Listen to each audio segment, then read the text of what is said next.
Before we jump into today's interview, I want to set the tone. You're about to hear a conversation with myself and Michael Dorfman, an author of Information Warfare. We disagree on almost everything. His arguments rarely rested on solid, verifiable data, at least as I interpret it, using the scientific method, the double-blind study, and so on. Especially when it came to scientific kind of topics. And when it got to Israel, his framing was emotionally charged and ideologically rigid, not grounded in the complexity of the issue that I try to profess here on this channel. But here's why I brought him on. Because you need to know what people out there think, like Michael. Not to agree, but to be fully informed, to sharpen your own views and to resist the trap of only listening to voices that make you feel comfortable. It isn't about exposure. It isn't about validation. It's about intellectual sunlight. So I brought this author on, wrote a pretty interesting read. Again, I barely agreed with much of what he wrote, but had some fair points to exercise. Look at it, read the book. I'd be more than happy to converse back and forth, or even make a follow-up to this episode. Without further ado, here's my conversation with Michael Dorfman. Welcome back, guys. This is what I like to call, for now at least, the marketplace of ideas. And I just read this, cover to cover. Information Warfare by Michael Dorfman. And joining me now is Michael Dorfman, an investigative author. Am I wrong with that title, Michael? That's my name. That's my title, exactly. That's your title. Awesome. And any follower of mine knows, when it comes to information in today's day and age especially, we all know it's power. And the subtitle, The Battle for Truth and Freedom, Why and How Governments, Corporations, Industries, and Media Manipulate the Information to Control What You See, Hear, and Do. So, Michael, when I say I read it cover to cover, I did, including the introduction. Some people take that as a pass to just go to page one. So, firstly, what inspired you to write this book? Well, I think it's what inspired me is that leading up to this, I had started doing investigations because my first book, which was The Thriving Vegan, I was writing about the misinformation with as far as health and nutrition that was being presented to the public. So, and then I got started looking backward into what was happening with the problem with cigarettes and how that was all manipulated the information by the cigarette companies, and so that started it because way back, if you remember. Well, I don't know if you remember. You may not remember. Actually, No, I'll tell you, the whole smoking thing was very illuminating. I was only born after, after right. we knew for sure that it caused emphysema. Yeah, when emphysema, and just linked to lung disease, Sure. and at the beginning, we didn't know that because in the 1940s and 1950s, everybody was smoking. It was being Right. published, I mean, promoted I, I've by the. discussed it with my family. Actually, your topic and your coverage of it came up on my family meal this Saturday. When I didn't know that it was promoted by doctors as a healthy thing to do. I mean, it's so twisted to me. Somebody who's been drilled their whole life that smoking is bad for you. So now I want to transition to the book text itself. Yeah. In the beginning, or in the introduction, you outline how people have a tendency to think that since an authority figure is telling them something, they may have their best interest at heart. So, I'm the parent of a 2-year-old and a 3-month-old. And I guess for the first 10-ish years of their life, they'll think that, all right, whatever mom and dad says, that's gospel and we have to follow it. When do you think that transition happens to, okay, I've been following orders from this mom and dad figure my entire life. Now I should take orders from the cool kid at school or the politician or the successful businessman? When does that transition occur in your information gathering analysis? In my personal information gathering Well, yeah, analysis. Yeah. specifically, you distinguish between information gathering in that environment to a figurehead environment. Specifically, the mom and dad quote got me. So, when do you think that the mind matures enough to say we can question this? Oh, okay. Well, I think what happened was uh, when the pandemic started. Hmm. I think for me it was just an explosion of having to go along and listen to and follow the orders of the people in charge, whether it's the government, whether it's the corporations, whether it's the industries, and when they were pushing the vaccines. I think that was Oh, we'll the get into first. that. All right, we'll get into that. We'll get So into that. I'm yeah, more focused on the information maturity. okay. You mean my personal information? Well, it No, started. No, what in the beginning yeah, of your book, you take a aggregate kind of analysis to why people decide to believe the information that's coming their way. Allow me to rephrase my question a little better. Uh, yeah. there's a major distinction that you make in the introduction of the book between those who are interested in our welfare versus those who are interested in just new authority. Particularly referring to where you're referring to the substituting of people inherently listening to quote mom and dad to another figurehead, be it a successful businessman, the cool kid on the block, or a politician. So, when do you think that transition takes place? When a human turns 10, 15, 18, never? Okay. I think it depends. I think it depends on whether a person starts questioning, starts doubting. Something happens in their life Hmm. that they start, wondering: Was that true? Is that not true? And I think it all depends. I don't think there's any specific age. I think I see.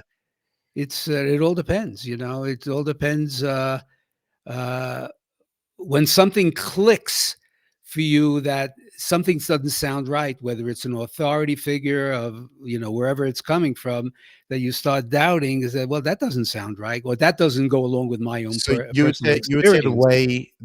way to trigger that in a child would be to teach them to question authority and question whatever information comes that way, or else they risk the possibility of never being able to question authority.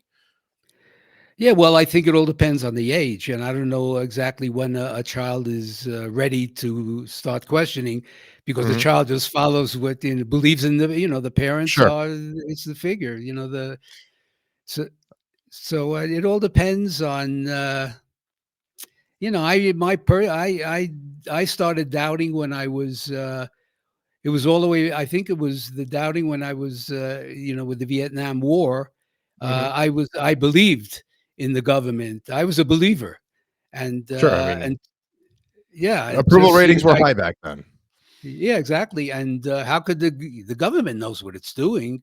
Right. And so it wasn't until there was a certain point where I was faced with certain facts and certain information that I started doubting. And I see. yeah, Okay.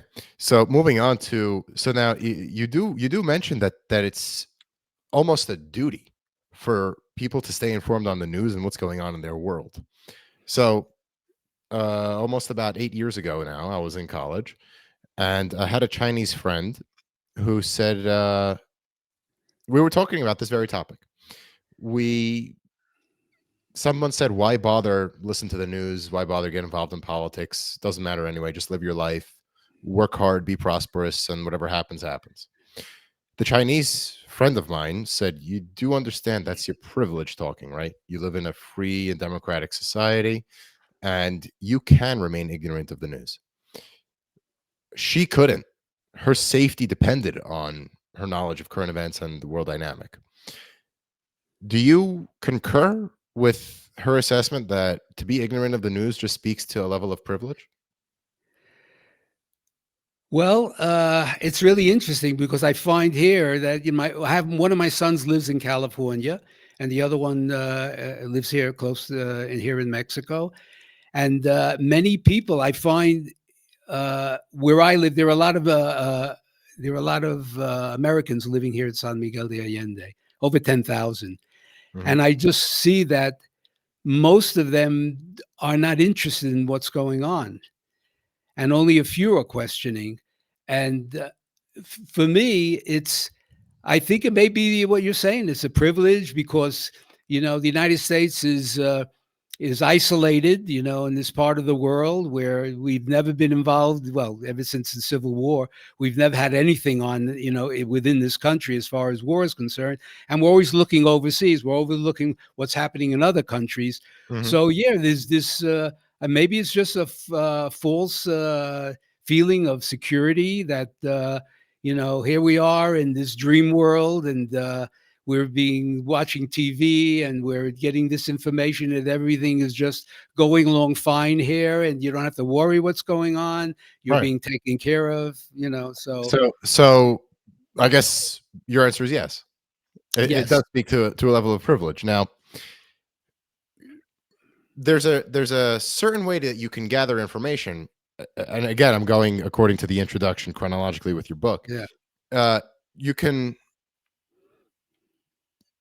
you can say I blindly follow a certain figurehead or a certain philosophy, meaning if I find the conservative train of thought to be the best train of thought, I would automatically be anti-abortion, pro-business, anti-welfare, and so on. How do I know? How does anybody know if they're blindly following whatever doctrine some figurehead's putting in front of them, or if they're critically thinking of every issue and somehow they align with everything that the right wing of the ideological spectrum spouts? I think in today's world, you have to question everything. Uh, because I mean, especially now, it's everything's changing constantly. Sure. And we're being fed. I mean, just with the media is unbelievable how we're being fed, information, and how do we know what's true and what's not true? So I think that, as an investigative author, I just the fact that I started doubting many years ago, it's Hmm. just part of my being that I just doubt everything. I just make sure that I hear this, I listen to that side. You need to listen to all sides of the story, because there are so much so much information out there that's disputing one side again and disputing Right. another So side. And my yeah, answer, my answer to my audience, and everybody yeah, knows this about me, is okay. take in all perspectives. Make sure you see what the other side has to say and what your side has to say. My litmus test is if I can't argue the side I disagree with, I didn't learn it enough. So that's my litmus test. Is yours to explore the same amount of diverse thoughts? Is there a certain qualification limit for, or is there a certain red line where you'd say don't even venture off into that? Well, I guess there's. I think the talking about belief and knowing. Uh,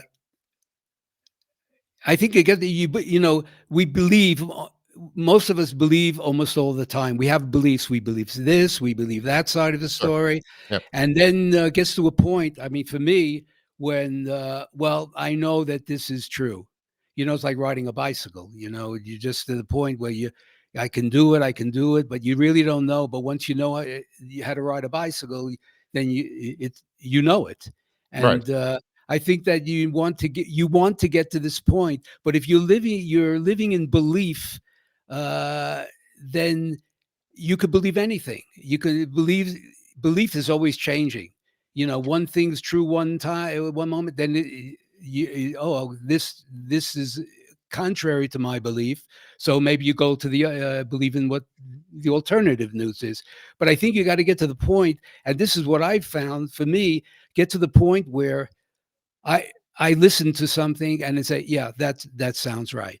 And if other people say that sounds right, and that's where I get to the point. So what I do is I try to listen to all sides of this, listen to different people, Hmm. and and see where they're coming from. I ask them where do you get your information from, Sure. and so I listen to that, and then I listen to certain podcasts, read articles, and and I just there's something inside me that says this sounds right, So I and actually I found that later on in your book. I have this in my notes, but I guess we'll skip to it. You said keep on questioning something until your gut tells you that it's right. I would have to disagree with you on that. Wouldn't you say? Okay. Wouldn't you say continue to question things until data and the scientific method could repeatedly validate whatever you're trying to discover? Well, I don't know because, what is science? It's It's the scientific method. yeah, the scientific method, but what is the scientific method? The science is changing. It's been changing all along. If Sure. we go back to the pandemic, and the science said Absolutely. this, and it said okay, and then you have the fact checking. Well, the science said it. I mean, it's so confusing.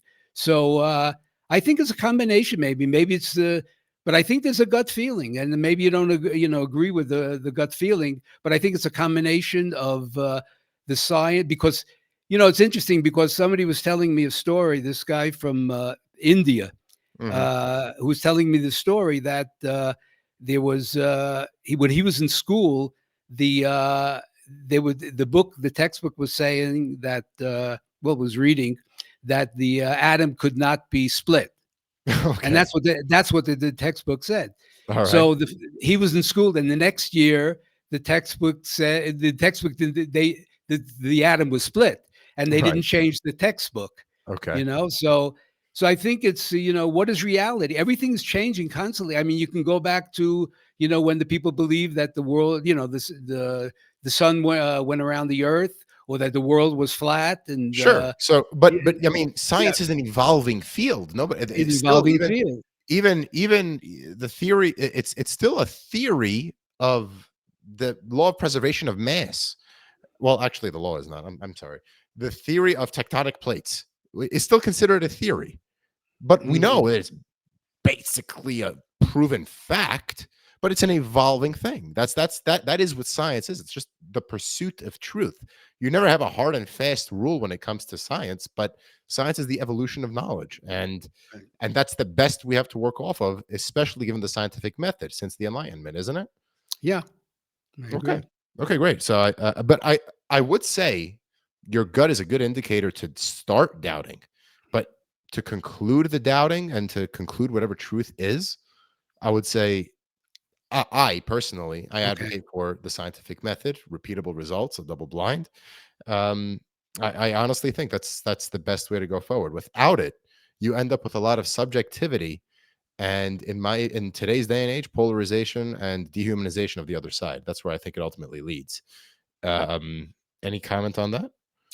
Uh, no, I agree with you. I mean, the Mhm. scientific method is what, when I wrote my first book, it was based on, the health and the nutrition, and was based on scientific, the double blind studies, the Mhm. scientific method was being used. Yeah. Okay. All right, great. Yeah, so I mean that actually jumped a little bit ahead. Um, you have a particular critique, and it's not uncommon these days, of the mainstream media. You advocate for alternative media sources. What is your primary critique of the mainstream media? Why are you so critical towards them, and how does alternative media help? Well, alternative media is the alternative to listen to the mainstream media, to follow the mainstream media and believe in the mainstream media, which has a lot of what is behind the mainstream, who is behind the mainstream media. And Mhm. when then we get back to, well, is money behind the mainstream media? Is control behind the mainstream media? So I found that during, to me, during the pandemic, the mainstream media was just, I mean, that's what we were listening to Sure. I as mean, far as what was wouldn't you going on. say wouldn't you say but at least the mainstream media, this is my critique. I mean, the Yeah, mainstream go ahead. media, it has lost a lot of credibility, especially after the first Trump administration. Yeah, And but they still, at least during the first Trump administration, acted as if they were within the journalistic bounds and standards that they claim to be a part of.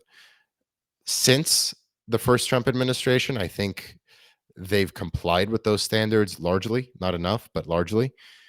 And that's what I think is our danger. If we start consuming information through alternative media sources who don't adhere to journalistic standards, I think then our information, our knowledge is in peril. Uh, I'm by no means a fan of only consuming mainstream media, but I am a Right. fan of journalistic standards. Yourself? Well, I think that is part of the investigative process to find out because there's, alternative media it goes all over the places. It just different ideas, and I through investigation I find that I found what I feel and what I understand as the best source of the news, what's going on. And, but I still listen and pay attention to the mainstream media as the alternative to the alternative media. In other words, I don't I don't let go of the mainstream media, which I just we could talking about the news, we could talk about Google, we could talk about Facebook. I just found that we were lied to during the pandemic. And Hmm. that was the mainstream media. You read the book. The lied to about as far as like what Sure. the vaccine would do for you, and it ended up that was Absolutely. wasn't true. And then but it was and then you just saw what the mainstream was doing. It was censoring people, it was blocking people, it was getting people were losing their jobs, doctors were losing their jobs Yep. because and the people were okay with that. So that's what was happening through the main and it happened to me as well, because I started it wasn't even on the vaccine, it was on Your uh, Facebook group. the Facebook group where just promoting alternative foods, and just saying things. My wife was putting recipes on because it was a health and nutrition Facebook page. So she was putting the recipes on, and I was just we just wrote about alternative milks. In other words, whether it's almond milk or soy milk, that it may be better for health because it has less fats or it has And then they so and delisted it. then they got me. They're still doing it to me. I can't Uh-huh. my Facebook pages are so to me that's what I'm talking about, the mainstream. It's the narrative. In other words, it's what the government or the corporations, whether it's the what do you call it, drug companies, pharmaceutical companies, or it's Sure. the yeah Now, now, okay. now, speak to me in regards to how you propose to resist it, because you do outline that we should be funding. We should be funding. It's either a critique of the media or how we should resist it. Funding studies that highlight a predetermined conclusion. Is that your critique of the mainstream media and they're doing? Meaning they fund studies that reaffirm their bottom line, or do you think that us consumers should channel our resources towards alternative studies other than what the mainstream media promotes? Well, they're funding. In other words, if the dairy company or the drug company says that certain thing is better for you, it's funding it's fund studies. It actually if you check into the studies, where of where the who funded the studies, and you find that it says that certain food is good for you, or it's uh, you know, this is bad for you, or a certain type of nutrition is bad for you. Well, you can go and find out where does this study come from, and Right. that's what happens, and or they cherry pick parts of articles that will support what they want to So you to believe. you would say that not everything is black and white in that even in a scientific study. Yeah, no, it's a I mean, in the end of the day, it does come to a scientific study. Let's say for an mRNA vaccine would yeah. have side effects of myocarditis in some people, but could prove large efficacy in reducing the severity of SARS-CoV-2.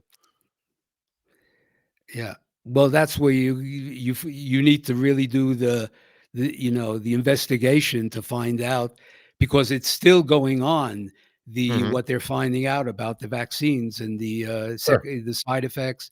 I mean, it's still going on, and yet they're still, promoting it, getting ready, with the World Health Organization, really trying to get this moving, and with the pandemic declaration, and getting countries to sign off at it, that they will be willing to, whatever the WHO tells you to do, that you will do. So, but it comes back Yeah, to the central point that I yeah, began with.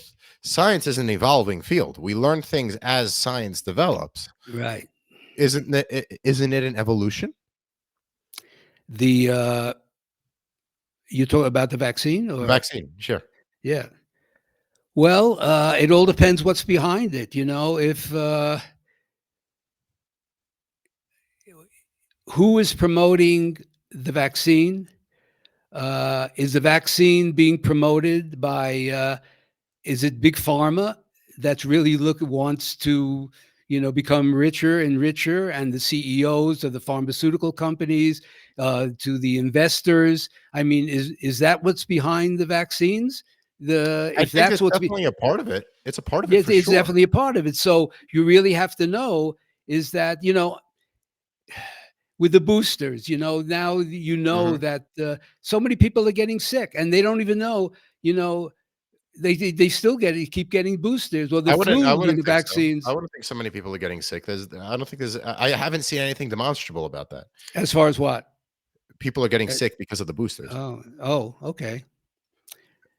I know, that's your information that you have, but Right. we have friends who keep getting it, and I know people who have gotten sick, and they still get the booster, and every time they get the booster, they get COVID or the flu. Mhm. Now it's the information is saying, you get the flu vaccine, the chance of you getting the flu are greater than if you don't get the flu vaccine. But this is where you have to really put your time Sure. and invest really into it, because it's like you're saying, science is evolving, As and if long you don't Yeah, think I it, mean, in my yeah, opinion, as long as you're open to the possibility of change and yeah, determining the scientific method as your arbiter of truth, hmm, I think that's the best way to consume information in this crazy age of information. That's where I'm coming from. okay, That's where I'm coming from. Okay, so moving on to what do we want to pick? Do I want to pick colonialism or social media? Let's do colonialism a little bit first. Um, you add that colonialism, something that feeds into the day and age that we're a part of. Colonial powers want to keep you divided. By you, I mean wherever they're colonizing, yeah. based on already existing divisions. Do you have an example of anything that came to mind as a current colonial power that facilitates divisions based on whatever is already existing in that colony? Well, we could talk about the United States. Sure. Yeah, we could look at the United States. It's the whole concept of, for example, the wars that are going on with Russia, and and what's happening in Ukraine, and in Gaza. So it's a division between the evil, uh, and the good, the evil and the good, and the division that, okay, we had Russia. The Putin was, the coming of Hitler, and his whole, he wants to continue extending the old Soviet Union. That's not just Ukraine who was interested in, that it really is going to go and get into the other countries in Europe. And that's what's really the goal is, so he is evil. He's no different than Hitler. Mhm. And the same thing with, with China, kind of it's communist China, and they are the evil, we are the good. So there's that division. And that's what, what people believe. It all depends. And if the mainstream is continually feeding that, and saying that this is what they are, and they're no good, they're evil, and this is what they want to do, when in fact it's like, maybe it's what the United States wants to do, is that it wants to expand, or it's one. So it's the division between the good and bad. I don't know if that's So it explains it somewhat. so you're not so isn't there a certain Yeah. level of merit to those arguments? I mean, Putin invaded a sovereign country. Yeah. Well, that's the whole Right. story of what, when did it start, Right. because, There's that if you it, can you go say into an infinite regress on anything. you can go into and it goes back because you read the book, Sure. I go all the way back when Gorbachev and Reagan got And together, then you have Baker. President Reagan, and yeah, and we won't move an inch to west, and at that time it was the solution. Yeah. But during the 90s, they decided that the main thing was to weaken Russia, and that's what they said. Okay, we're going to move NATO towards and that's what continued. So we thought it was okay in the West. We thought it was okay. Well, we're just going to move because he's evil, and it got closer and closer until the response by Putin and and Russia was to we won't take it, just like you won't like a base in Mexico, where I live. You won't So accept that. We don't let me push want back a little bit. anything. In 2014, he Yeah. took Crimea without Okay. consequence. Why do you have to launch an offensive on Kiev? Because Ukraine was the red line. It always was the red line because it has almost a 2,000 kilometer border with Russia, and we say don't do this, and they just the powers to be, whether it was the CIA or you call it the deep state, Mhm. or they wanted they it all goes back to, for me, one thing, and it is that the United States is the empire. There's been empires, and you read this Sure. also. There's been throughout history. There was Oh, we're the gonna get Roman to that. Empire. I have an alternative The theory. Okay, We have we're an not alternative theory there, but okay, feel free to reference it. Go finish your but thought. yeah. So they went the empires rise and fall. The Roman Empire, it's throughout history, you rise and fall. So so for a while, whether your empire is hundreds of years long, or whatever, you rise and fall. So after the United States is the latest empire. And what is an empire? What is the basis of an empire? The basis of an empire is to remain as the hegemon, or number Mhm. one. And that's what the empire is. Every time it's an empire. So the U.S., it's always been, we are number one. We're going to remain the empire. Ever since it was the end of World War II, we were growing and growing. We were number one, and that's where we are standing now as number one. But what's happening is that at this time, uh, we have the growth of other countries that are rivaling the United States, and the United States as an empire, because an empire does not want a rival. That's what makes it an empire. It doesn't want a rival, so it will try everything it can in order to make sure that it is still remains the hegemon, and that's why it's the move is always to make sure that another country, another power will not rival you, and that's where the United States. That's what's happening in the world today. The United States is that empire, but now you have, and that's what you have now with the tariffs and all Yeah, the yeah. what's going on now. That's what With I see that. it's like we can't allow this to happen. China is a rival of the economic rival of the United States, and it's scary for the You United just hit States. on it. And the United You just hit States, on it. yeah, That's where I was going with it. You adopt a model where there is one empire that's a superpower. I was thinking more of a yeah, duopoly, where let's say right now it's the US and China rivaling each other for the number one spot. In the pre yeah, World War II era, it was the UK and France.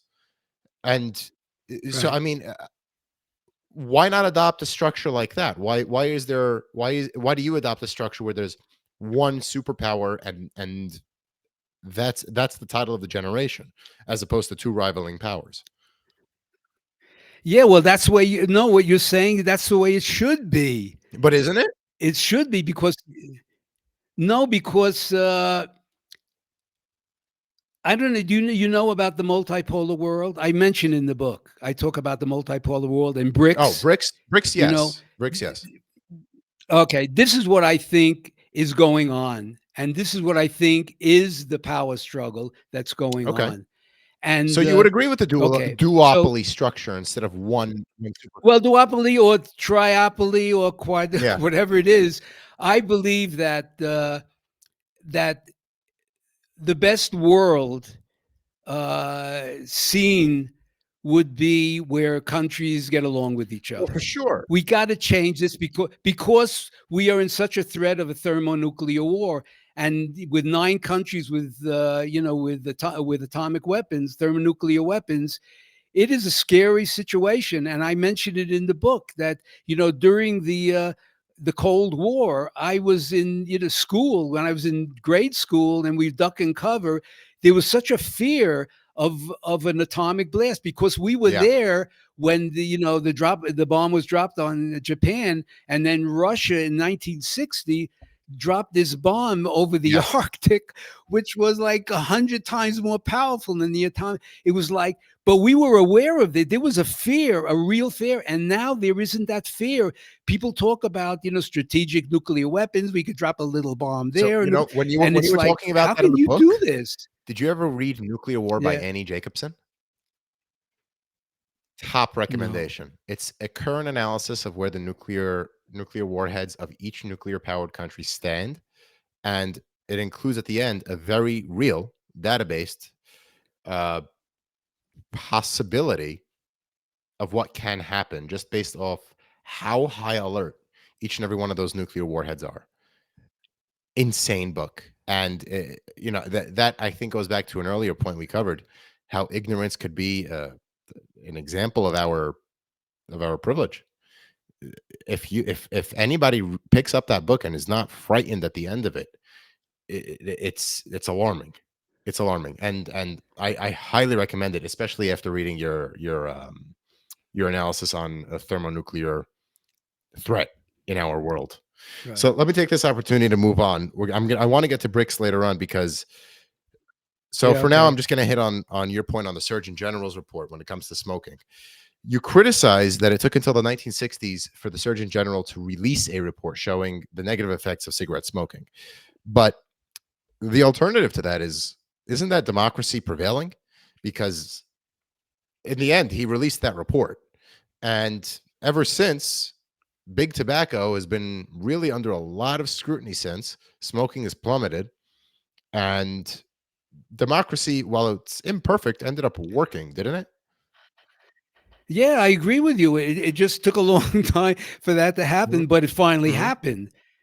So yeah, I mean, but it was like those 20 years between the 50s and the 70 when there were all these studies. This is the power of the companies, the tobacco companies, and this is like the same power. And then I go into this with the Sure. pharmaceutical companies.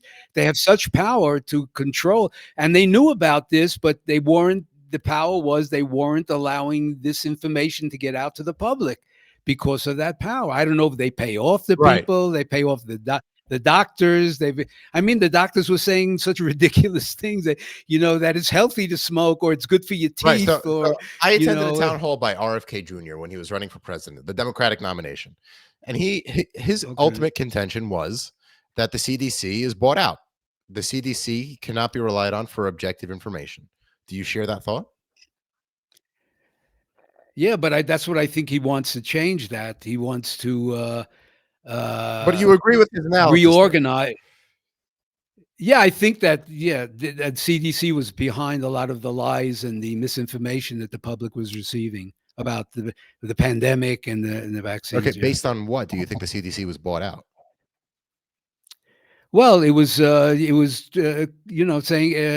it was just saying that if you get the vaccine, you will never get COVID, and that if you don't get the vaccine, I mean, the president said it, the head of the Right. CDC had Walensky, said it, Fauci, Fauci Biden said it. all said it. Yeah, Yeah. they all said it.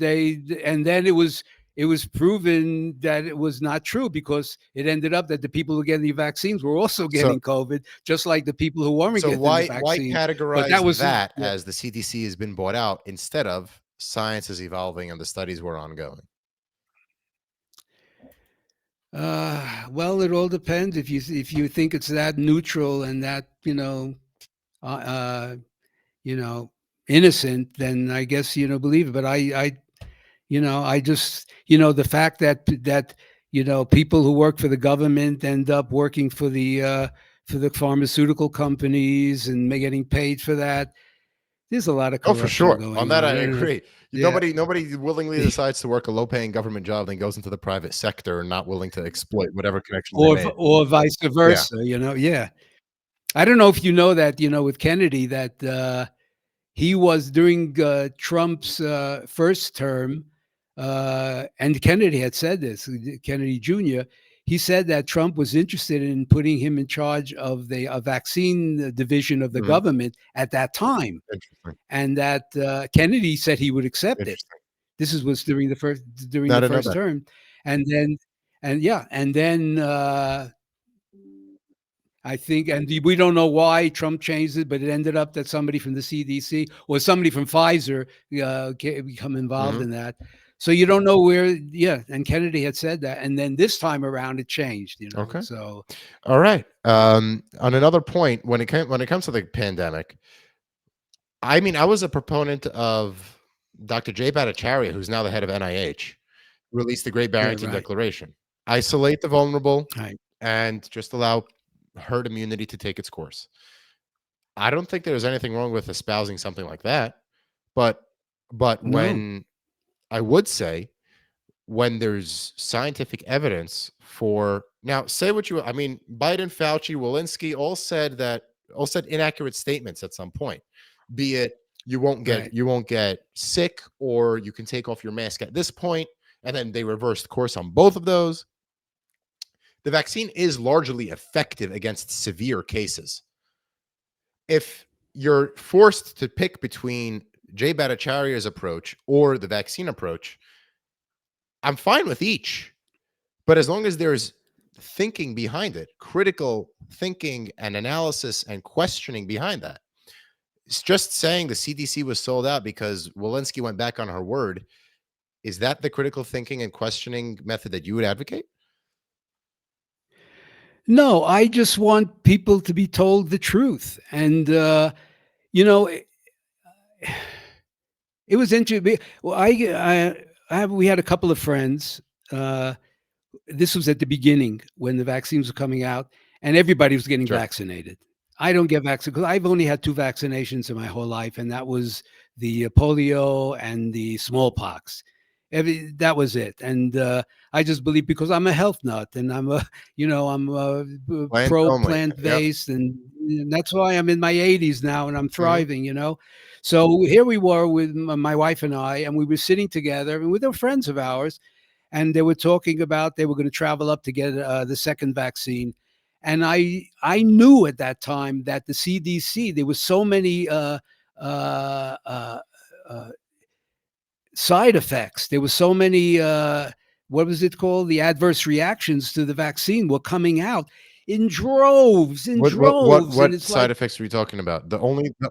I'm The talking only one I about. know is Well, you could fainting talk. afterwards, which was minimized, which No, we're talking about myocarditis. the heart myocarditis. I don't even know what the list is, but it's a tremendous list. And they started for example, my niece.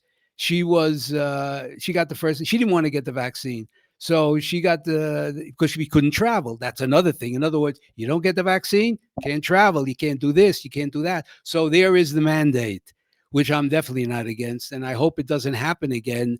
That all of a sudden you have to get it. You should be, because there was no informed choice either.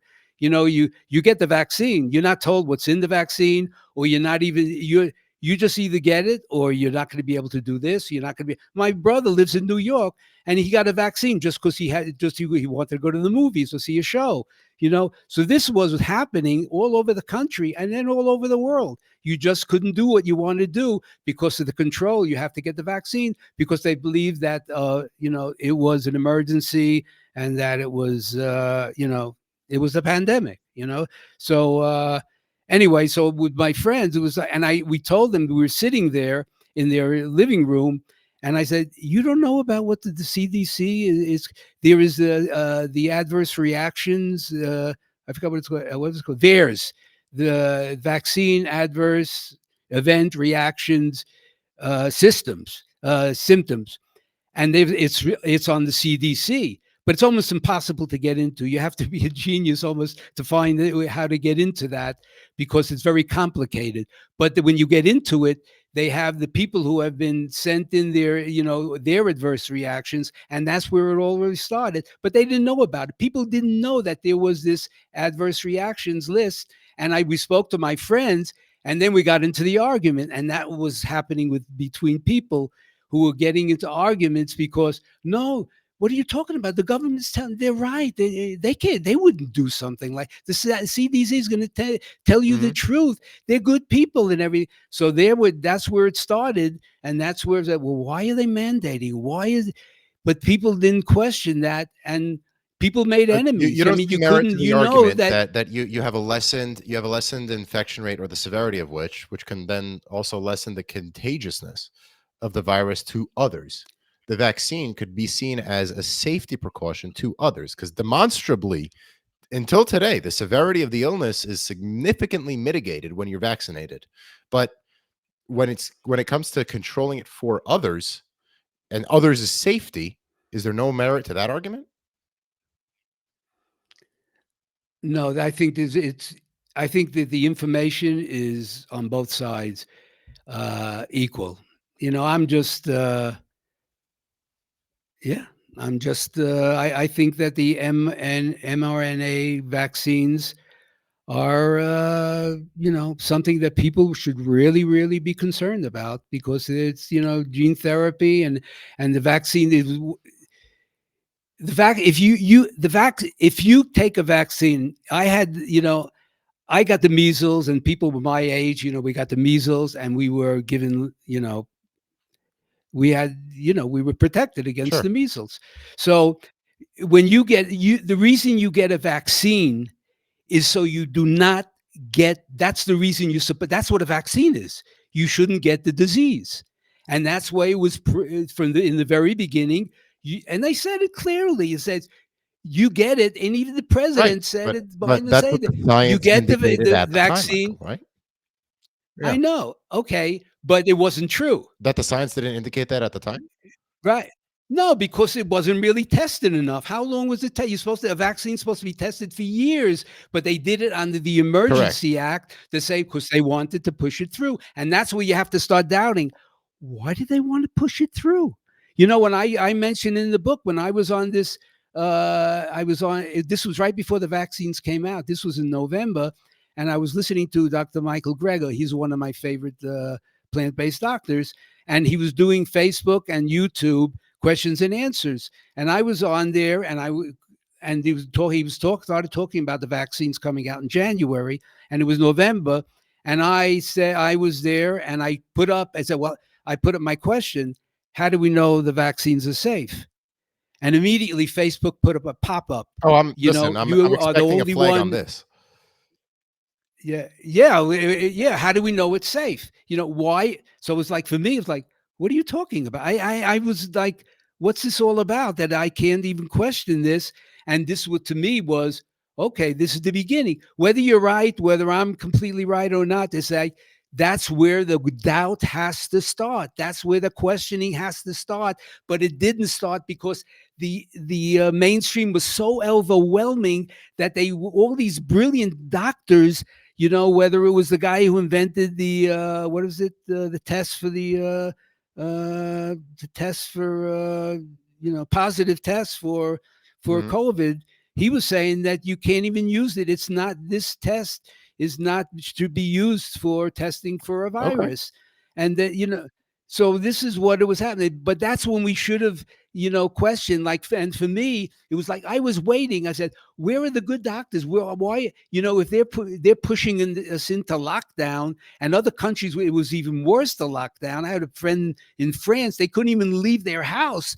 So everything was being pushed and it was mandated. And it's like, to me, it was like, this is not right. They should be explaining it. And if you're going to put people in lockdown, why don't you help people get healthy so that they won't get sick from, their bodies will be strong enough so that they won't get sick and they won't get the flu or they won't get COVID. But nothing, there was nothing from the health department, just helping people to get healthier. They didn't care about that. And that, to me, that But was a Michael, big we were in a problem pandemic, because, and we needed yeah, an answer fast. To be that people, I mean, I remember here in New York, people were dying and being stored in food storage refrigerators. I mean, that was bad. And there was a reason why we can't have a study go on for years. Of course, there's a time and place for emergency trials. And was everything done right? No, but I don't think it was a facade of lack of transparency. If you ask me, that's my take. I know. Well, that's your That's take. my take. That's my take. Okay. All right, all That's right. your take. Um, okay, going to climate change. You write in your book that Right. global warming has not increased natural disasters, and the addition of carbon is not a primary driver of global warming or climate change. Uh, why do you think that? Uh, well, because throughout history of the, millions of years of history, the warming and the carbon, the amount of carbon was going sometimes against each other. Right. Sometimes it was, going along, the graphs were going along with each other. So it really wasn't that coordinated. And to me, the number one thing that I think the message for people is to understand that carbon dioxide is plant food. That's what the plants breathe Yes. in. We breathe in Yes. oxygen, plants breathe carbon Correct. dioxide. And throughout history, I mean, this is what my investigation shows me. Throughout history, when it's warming, when there's high in carbon dioxide, the planet flourishes. The planet was very high in carbon dioxide and warming during the prehistoric time, with the prehistoric animals roaming. It was all lush. It was plants were growing. That's the way it was. So this whole thing and the whole idea against this climate change, it's not that there's not climate change has been going on forever. It's the problem, climate crisis. And that's what people have to understand. Is it a crisis? And that's what people have to investigate. Well, okay, check into it. Is there really a crisis? Because what the level of carbon dioxide in the world right now is low. It is not a good sign. It's like, I think, 400 per square. I don't even know what the Sure. measurements are, but we're not supposed to be going to zero CO2, and that's where countries are trying to go. That's what the World Economic Forum wants: is that countries should be going to this So zero. what would your Yeah, response be to somebody who says, well, there was the Industrial Revolution, which was the beginning of human contribution or industrial contribution of yeah, carbon from the 1800s until today, and yeah, and by the majority of scientific analysis, especially given something I'm not particularly a fan of, the Paris Climate yeah. Agreement, if the world heats up more than 2 degrees Celsius per year, we're in line for catastrophic effects. Okay. Um, does that not make sense? Well, let's look at an important point, and that is that, do you ever see studies against that? I do. I do. Okay. Because one of the things that happens is that if the mainstream narrative is pushing the CO2 narrative, then you will not get, it'll be very, very difficult to get funded if you don't agree with that. I agree So with that. when science, Mhm. yeah, and that's what you're Especially talking if it's about, on the right science. wing, So at least for now. At least for now. If it's on the right wing, yeah, it'll be very uh, difficult. yeah. So so if you go along with that, uh, and you see that there is something, the green movement is what's behind the green movement. They try the whole thing with solar panels and wind thing, and changing everything, and these cars, and it's a very complicated subject, because this is what they're trying to prove.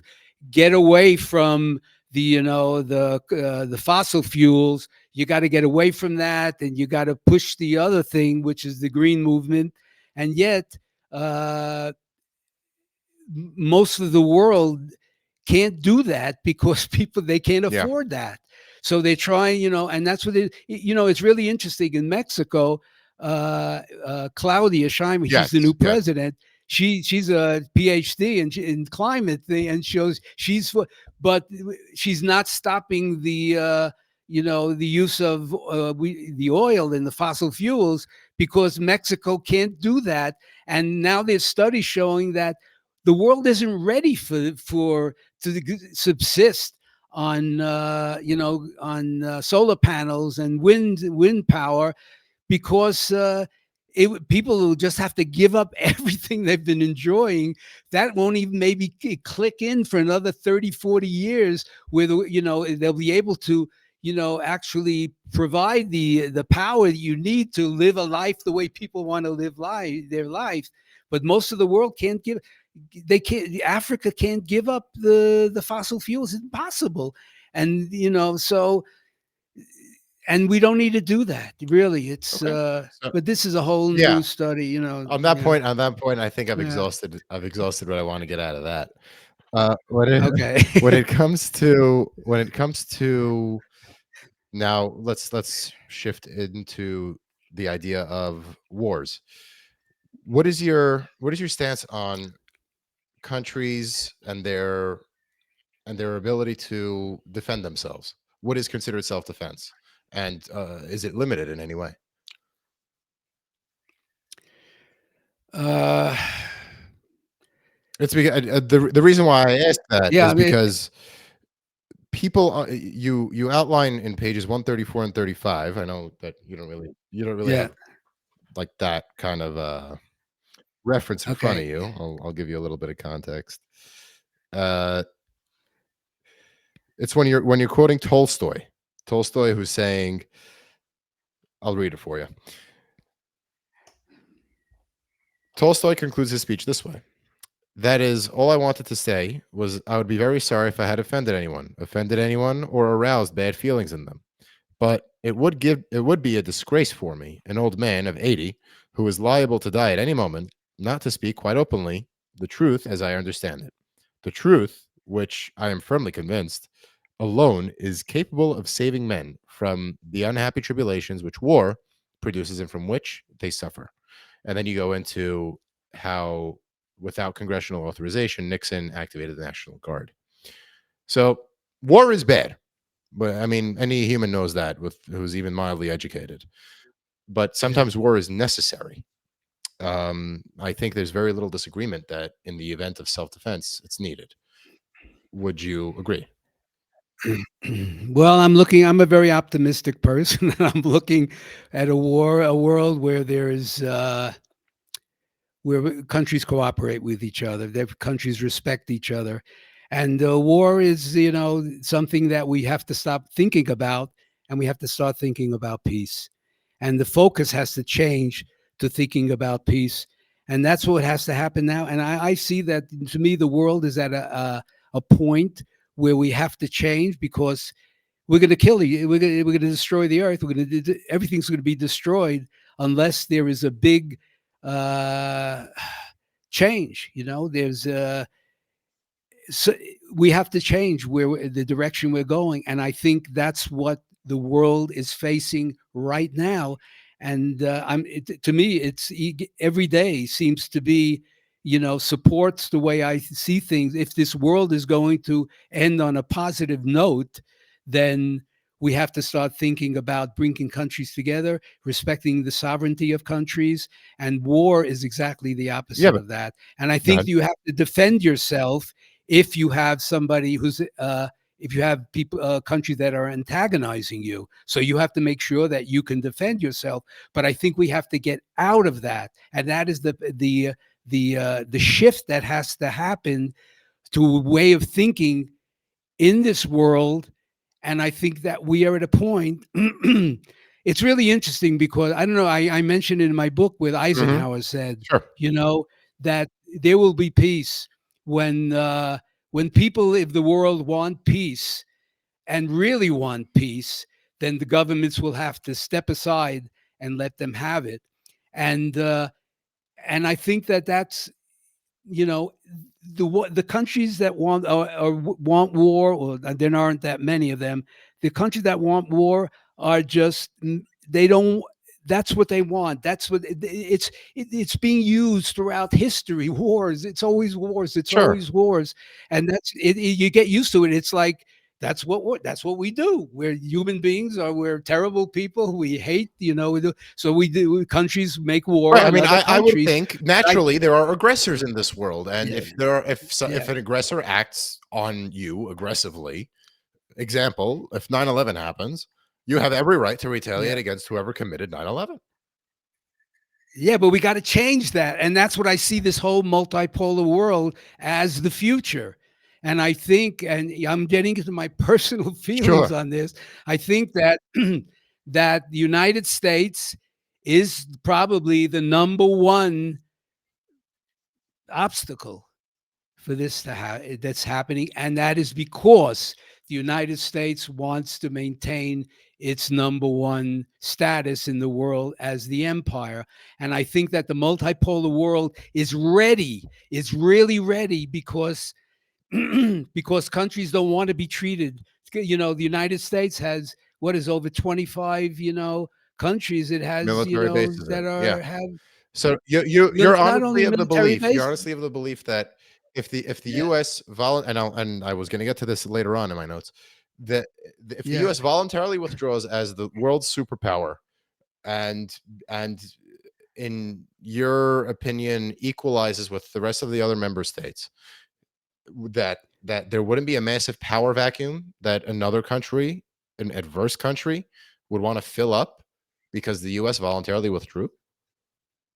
No, because the whole idea of a multipolar world is that no, the main thing of a main principle of the multipolar world is that not one country will be the empire, will be the hegemon, and all the other countries are checks against that. So as soon as a country if it tries to do that, you have the other countries that are they don't want that to happen. Why? Ah, Because it's working together. But and it did happen. The multipolar world, there was a multipolar world. And what was the name of I write about it in the book, the treaty. And that was right after the fall of the Holy Roman Empire, when there were other yeah, religions and yeah. countries were accepted.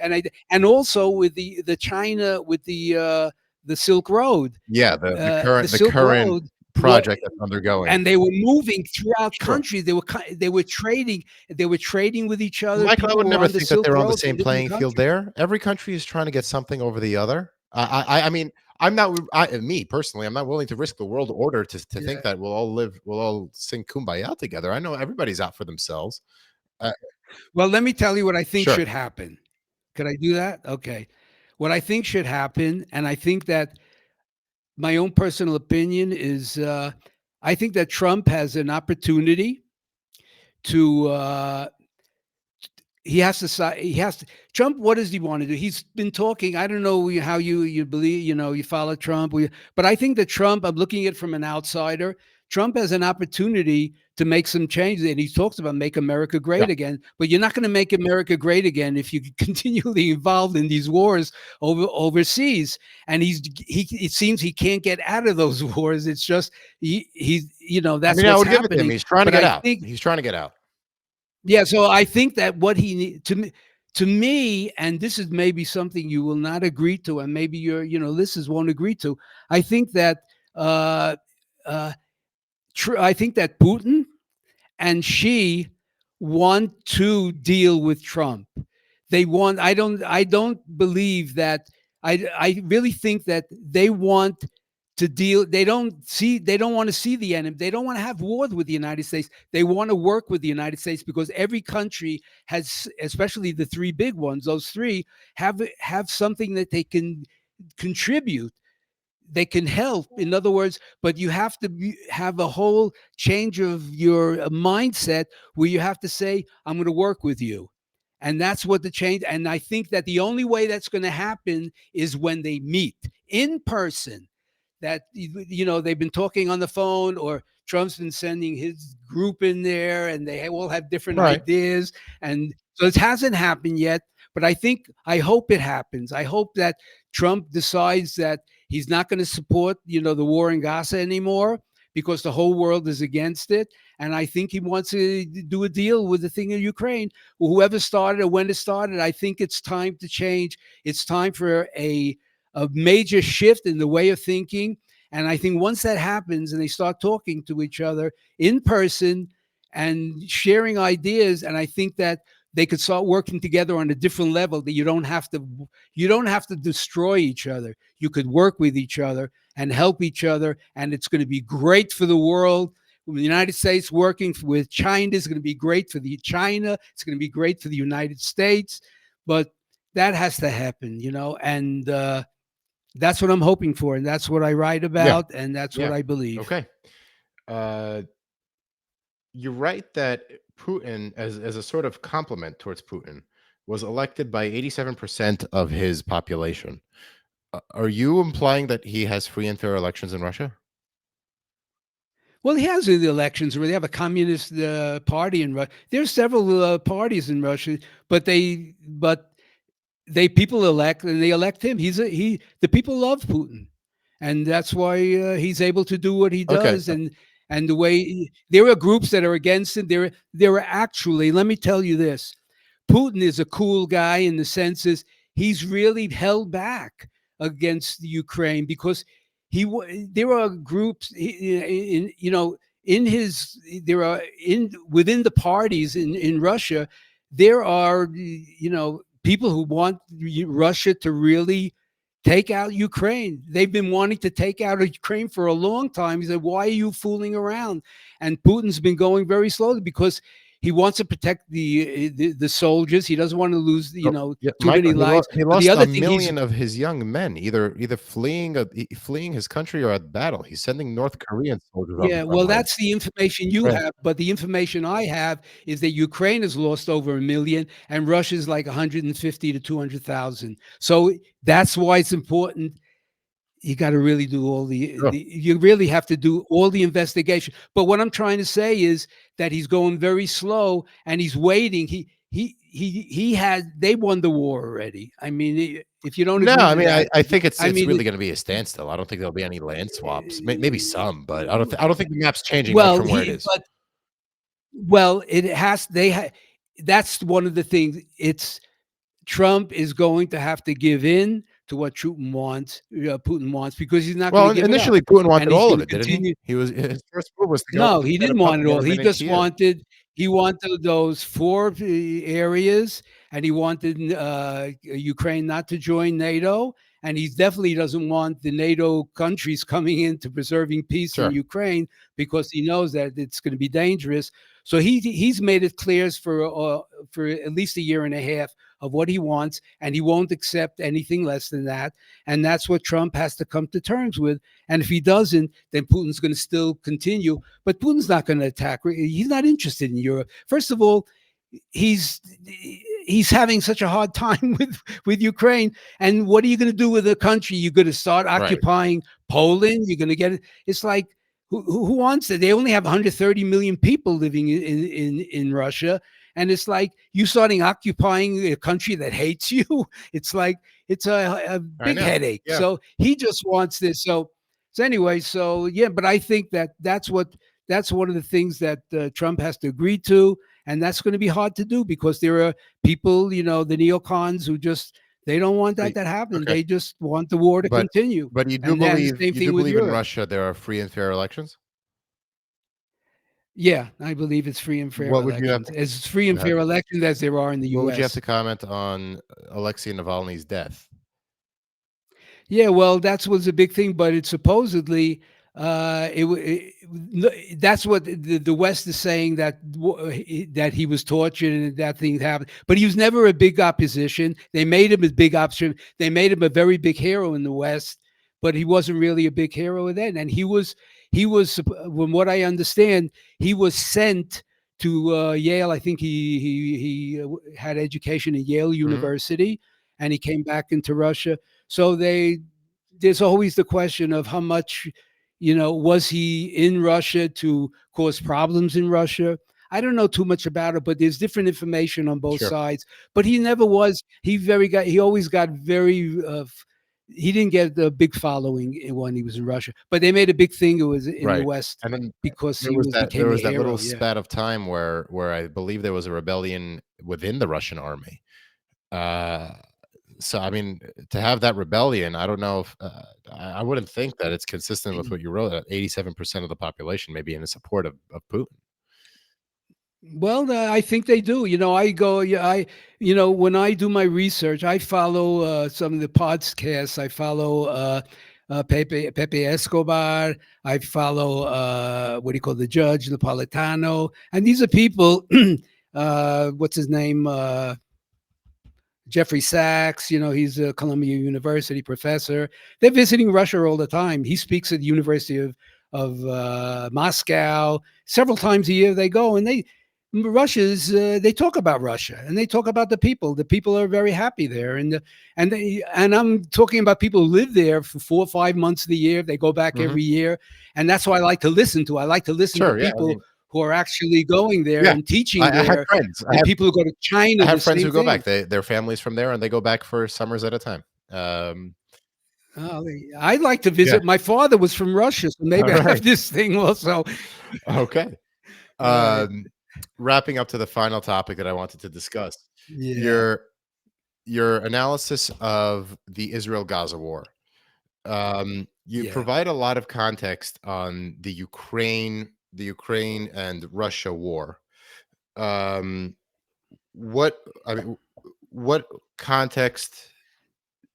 I know that once you wanted to publish the book, the Israel-Gaza war broke out. October 7th happened, and you had to delay the publication of the book. Um, Mhm. what did you wait for in order to publish the book, as far as the Israel-Hamas war? Yeah. Well, I actually every month, I think I started like in April of that year. I wanted to Mhm. publish it, and then, but it's just seemed that things kept happening, and I said I should. This has to be part of the book because it's such I mean, it's such an important event. So when this happened, I just thought that this was just opening up something completely Sure, new, and that I couldn't, so I had to start writing about it, and that's what it just, exploded into what was happening sure. So in Gaza. Yeah, so, I mean, I saw that you covered what happened on October 7th. Um, yeah, and as far as and then I think you culminate with the ICJ complaint of South Africa versus, charging Israel with genocide. yeah. That was happening. That would were Did you publish the book before the court ruled on the emergency order? I published the book in April. I guess I Okay, did. all right, got it. Uh, Um, w You mentioned that you consulted Al Jazeera in your consumption of that argument. Yeah. Uh, did you watch the presentation of both sides of that argument? Yeah, well, Al Jazeera was one. What happened with Al Jazeera? They were the only. It was the only uh, program, that news program that was actually had their people on the ground there. So I just liked that, On the ground where? and in Gaza, and they were filming. They were a lot of they were filming what was going on there, and eventually Netanyahu said, "You're out," because they didn't want the people to see what Right, was so going on. Al Jazeera, people that have this idea of Al yeah. Jazeera being this whole, enemy group. No, most of them are English Well, speaking on the on the English Al channel, yeah. Jazeera. I mean, the Palestinian Authority Yeah, that's what I was also watching, the the English Palestinian one. Authority also threw Yeah. them out of the West Bank. Uh, Yeah. so it was on both fronts. If you think the Yeah. Palestinian Authority was the Okay. governing authority in Gaza, I mean the same thing happened there. But you don't think that Al Jazeera has a certain angle to their news? I'm not saying they shouldn't be Well, consumed. no, maybe they do. They're in the favor of the Islam. It's Al Jazeera, but I mean, it's not the only thing I paid Mhm. attention to. But I just wanted to listen to what was going on. And then when they kicked them out of there, he's like, then you couldn't get the live. They kicked out the Associated Press also. And why did they do that? Because of the horrors that would go. Well, about the horrors that were going on in Gaza, the bombing, the killing of Sure. children, the whole thing. So why do you want people to see that and to get disgusted with it? So you were no longer getting direct reports from and videos from what was happening there. So I just use Al Jazeera as part of the information, you know, including Okay. other So sources. your Yeah. is your determination that the Israel Hamas war is not a result of self-defense? I think at the beginning it was, but I think it turned into completely into something else when you just see what uh, just the numbers, just 1,300 compared to, I don't know, maybe Mhm. 50,000, maybe even a lot more. That got to the point where enough is And which enough, which and that's what numbers are I you felt. referring And to? The Hamas health ministry? the ones that the people that were killed by the IDF compared to the amount that when the Hamas when they attacked Israel, it was 1,500. I don't know what the Over total was. 1,200. All right, 1,200, right.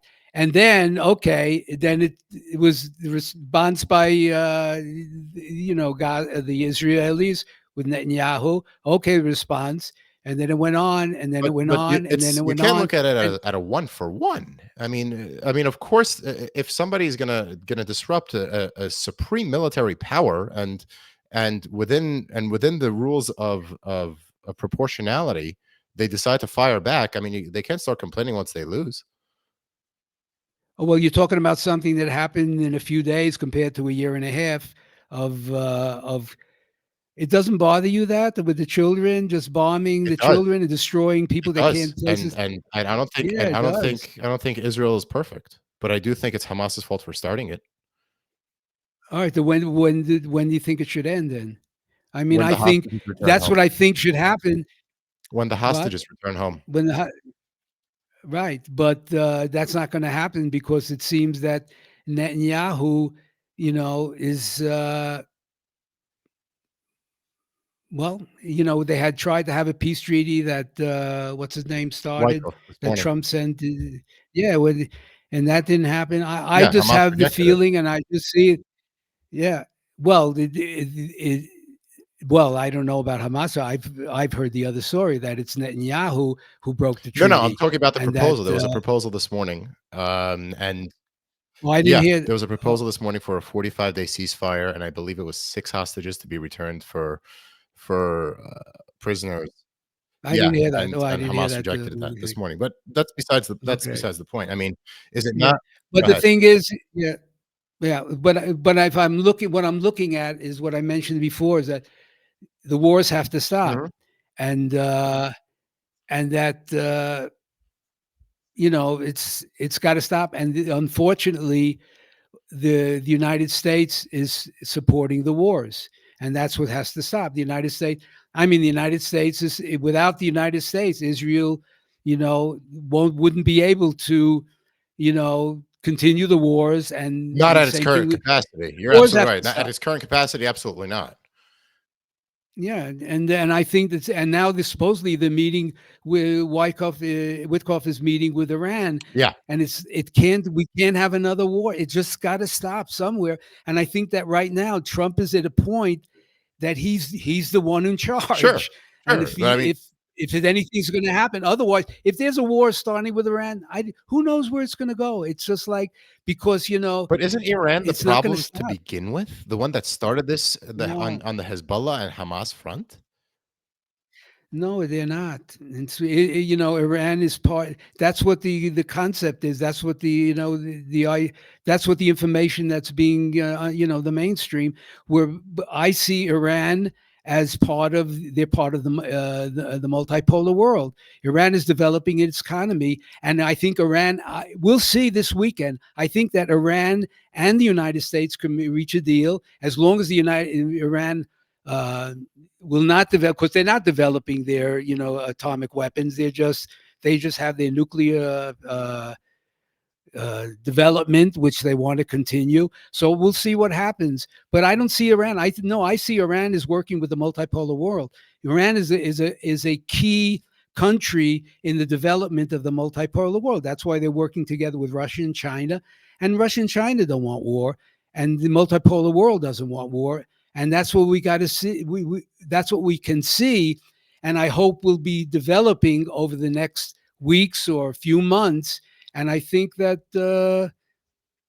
yeah, Iran doesn't want war, and Iran wants to is developing, and I think it wants. And I see that it wants to work with the other BRICS countries, the multipolar world. They have a lot to give, and I think if the focus goes off a war, so Iran doesn't have to defend itself and it can work together with the U.S., I think maybe a deal, because I think Trump has mentioned that he would like to make a deal with Iran. Sure. Let's see if it can make a deal with Iran, and because Iran, it could defend itself, but we don't want that. We don't want to see a war, an extended war over the Middle East. It'll be the end. It'll never What gives you stop. a lot of faith in Iran that they're not producing that they're not after the nuclear bomb? I mean, in 2009 they flat out lied to the IAEA and they were caught. Is that Well, they had a treaty, and Trump, it seemed that he got out right? of the That was treaty. with the JCPOA. That was what Obama put in Yeah, the place. JCPOA. But I'm talking Right. before the JCPOA. They got caught pursuing the nuclear bomb. Well, I don't know that. I don't know. I just. But the thing is, I think things have changed. We're looking at the world Sure. today. We're not looking at the world. The world today has changed, and now with the BRICS and the multipolar world, and I think that is the new direction, You've and that's the mentioned direction that we BRICS a should be variety of going on. times. Yeah, How is that different than the yeah. current structure of, let's say, something like the UN? Uh, because I think, okay, I think that the UN is doesn't function very well because of the vetoes that they're really not able to, because the United States and has their veto power, and Russia has to be, so it's very difficult to get things through. The BRICS is a different thing. It's an economic, it's a trading group. That's where countries will be respecting the sovereignty of other countries. It's beside the UN. This is a group. The BRICS is growing because there are so many new countries that have entered. There are about 20 countries now that are either full members of the BRICS or partial members of the BRICS or want to be part of the BRICS, and they represent 55% of the world population. And there are other countries that really want to come into BRICS because they don't want to be sanctioned anymore. They don't want to be bullied anymore. You look at it and you just see, and Trump is still, doing that. He threatens countries. You don't do what we tell you to do, then we're gonna tax you. We're gonna sanction Okay. you. We're gonna, and countries don't want to. Don't stop doing that. And then you have the other side where they're not threatening you, and they're not, they're saying, you become a member of BRICS, and you're gonna, you're not going to be bullied. We're not going to invade you. We're not going to, we're not going to sanction you. And that's what the hope is, and that's where I think other countries, Trump, one of the possibilities, which I think could happen, is that Trump will, because of the growth, the growth of China, of Russia, and of India, which is also growing very fast, that Trump may say, okay, you can have that side of the world, will stay. And now he's, talking about bringing back the Monroe Yes. Doctrine. Now, okay, we'll take care of this side of the world. You can Yeah. have that side. So that's a concept. But I don't know if other countries want to. It's really interesting with Mexico. Just to get a word in here. Uh, here, Trump is Mexico is a partner, and Canada is a partner. You have a trading partner, you have a treaty with them, and Mexico is feeling very threatened, because of uh, uh, China was investing in Sure. Mexico. So is part of the Train Maya was invest, and they were producing their what do you call hybrid cars, and they're not doing that anymore because of the tariffs that Trump is doing. And now Mexico's producing is starting to produce its own hybrid cars. But Trump is threatening. You cannot do business with Russia and China, and Mexico. Ever since AMLO, who was before the president Claudia, he was always, when he was threatened that you have to do it without, the way we want. And AMLO was very much saying, no, we are a sovereign country. We're going to develop things. We're going to refine our own gas. We're going to be self-sufficient in corn, in different products, so we can grow as a country and not have to depend like we have on. And so this is what Mexico is looking at it. And that's why there's a little bit of friction now between Trump and Claudia, although Trump respects Claudia because she's a very strong president, Right. and she's I've a seen woman. that. She's I've very good. seen that. So we'll see how that Okay. works out. But let's get along with each other. And so I don't know how other countries are going to deal with if Trump wants to do this with the Monroe Doctrine. And of course, Brazil is an interesting thing because Brazil is part of the Right. BRICS, and Right. now it's in this side Yeah. of the world. So it's going to be interesting what Okay. happened. And they're actually in charge of the BRICS meeting, which is happening this Right. summer. Right. Brazil is in charge of So that, so it's going to be very I interesting. have one more question down to ask you. The Yeah, Going back to the Gaza war, there's an yeah. unequivocal determination by you that that Israel is in fact guilty of genocide. Why do you determine that they're guilty of genocide if they have the capability to wipe out Gaza but didn't? Uh, well, I don't know. I don't know if genocide is. What's the definition of genocide? It's like, It could be the you attempted know, genocide. annihilation of a certain ethnicity. That's at least Yeah, well, maybe they basically just the fact that they can't return to their homes Mhm. anymore, and because it's they want the Palestinians out, not recognizing them as this is where they've been living for so long. It was Palestine was there even before the Israel. The Israel. I'm Mhm. Jewish. The Israelis moved in there. In Not the as a old country. days, before they, not as a country, but the Palestinians. I mean, there was more Palestinians and Sure. Muslims there. There were Sure. Catholics there, and they were living pretty well together until the division came, and then Palestine. But they don't want to recognize Palestine. Israel doesn't want to recognize the Palestinian state, and the world wants that. And that's what I'm saying. Okay, you say, well, why do I see it as Sure. genocide? Most of the world sees it as genocide. The UN it's the world sees it. The only two countries that won't accept that it's well, they maybe not even call it genocide, give it another name, but it's just the elimination of Right, but terms the matter, the right? I mean, Palestine. genocide is Yeah, the attempted annihilation of a certain ethnicity. I mean, Assad yeah. didn't get Well, they want him said it, they wanted people to leave, so get rid of these people, have them go to other countries. So in a way, it's like, we don't want you here anymore. And so I think that's, you can, you could use the term you want, but I think most of the world sees that they just want. Most of the world wants a Palestinian state. Who knows if that can never happen? Maybe they can never yeah. get I mean, get along with each other. beforehand, I would have said absolutely. Now, I mean, I would Yeah. say Who Yeah, now knows? I'd say it's just a reward to Hamas for what they did on 10/7. I Yeah. mean, it's I wish it happened. I wish it happened, but the security guarantees are just too sticky. Yeah. My take on it. Michael, thank you so much for your time. We've been running on almost 90 minutes now. Yeah, a long 90 minutes time. now. So It was yeah, great. I mean, listen, I'm all for sparring intellectually, especially when I disagree, which I do with almost everything you have. But All but right. listen. I didn't know it was going there, but it was like, all right, Yeah, let's yeah. do it. But listen, I have a tolerance for disagreement. If anything, I pursue it. It contributes to the marketplace of ideas, and I hope. Listen, as long as people can dignify the other side, humanize the other side, and recognize that there are people out there that don't agree with me, it's worth talking to them, and they're just as human as I am. I mean, I think we did our due diligence to the marketplace of ideas. So I have to thank you for your time.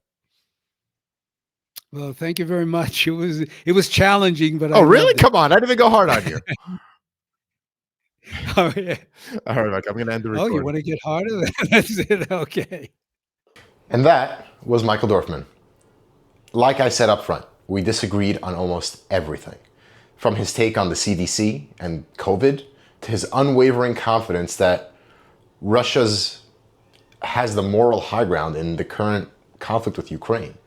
And especially on Israel, where I found his reasoning deeply flawed and frankly untethered from the legal and historical realities of the conflict. But here's the idea. The views are out there, and they're gaining traction. If we are going to have any shot in holding our ground in the nuanced center, we need to hear them out, confront them, dissect them, with respect and dignity, not outrage. I don't bring on guests to agree. I bring them on to test the strengths of my argument, other perspectives, and I hope this episode made you think that you can challenge and maybe even give you a new perspective on a debate. If you appreciated this conversation, even if it made you feel uncomfortable, do me a favor, share it, talk about it, and subscribe. Because this is what the marketplace of ideas looks like. Disagreement without dehumanization. Thank you for listening, and my mission is not to make you feel comfortable in hearing other perspectives, but just to expose us and see what else is out there so that we can interact with the other perspectives. Wishing you all the best. Again, thank you for your time and attention. I know this one was a pretty long one.